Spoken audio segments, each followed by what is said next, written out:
వీక్షకులందరికీ నమస్కారం. ముఖ్యంగా రైతు సోదరులకి ఒక బ్యాడ్ న్యూస్ అనే చెప్పాలి.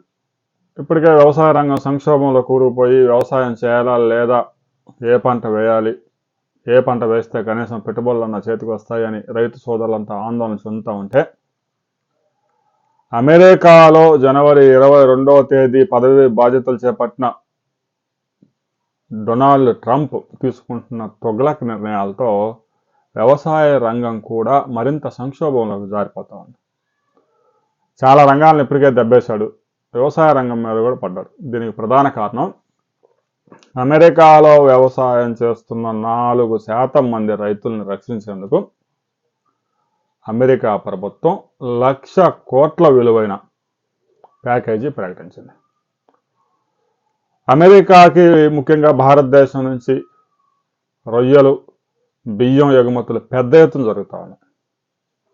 దీంతో అక్కడ రైతులు వాళ్ళ యొక్క పండించిన పంట ధర పతనం అవుతుందని చెప్పి డొనాల్డ్ ట్రంప్ బియ్యం మీద కూడా పెద్ద ఎత్తున సుంకాలు విధించబోతున్నాను అంటూ మీడియాకి చెప్పారు.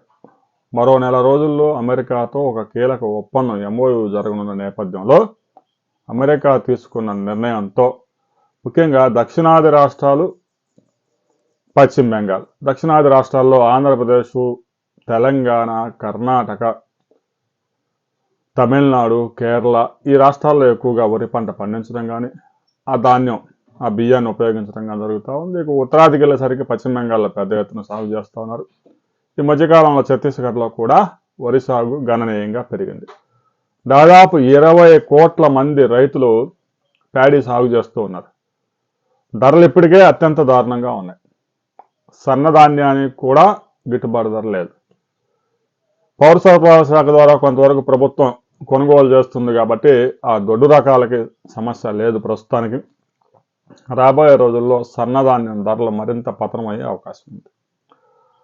ట్రంప్ ఎంత టారిఫ్ పెంచబోతున్నాడు అనేది క్లారిటీ లేదు, కానీ పెద్ద ఎత్తున అమెరికాకు వస్తున్న వ్యవసాయేతర దిగుమతుల మీద టారిఫ్లు వేసేందుకు మరొకసారి సిద్ధమవుతూ ఉన్నాడు.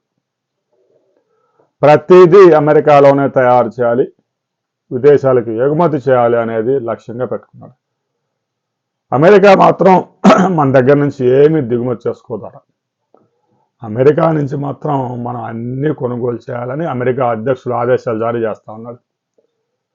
దీంతో ఇక భారతదేశంలో వ్యవసాయ రంగం కూడా అమెరికాకి ఎగుమతుల మీద ఆధారపడిన వ్యవసాయ ఉత్పత్తులు ఏవైతే ఉన్నాయో వాటి ధరలు దారుణంగా పతనమయ్యే ప్రమాదం ఉంది.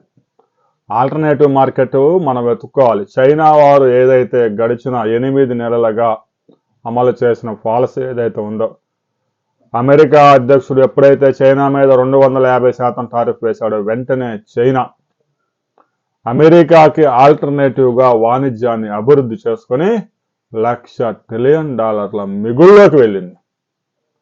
మనది ఇంకా లోటే, వాణిజ్య లోటే. ప్రతి సంవత్సరం ఎగుమతుల కన్నా దిగుమతులే ఎక్కువ. లోటును భర్తీ చేసుకొని మిగుల్లోకి వెళ్లాల్సిన అవసరం ఉంది.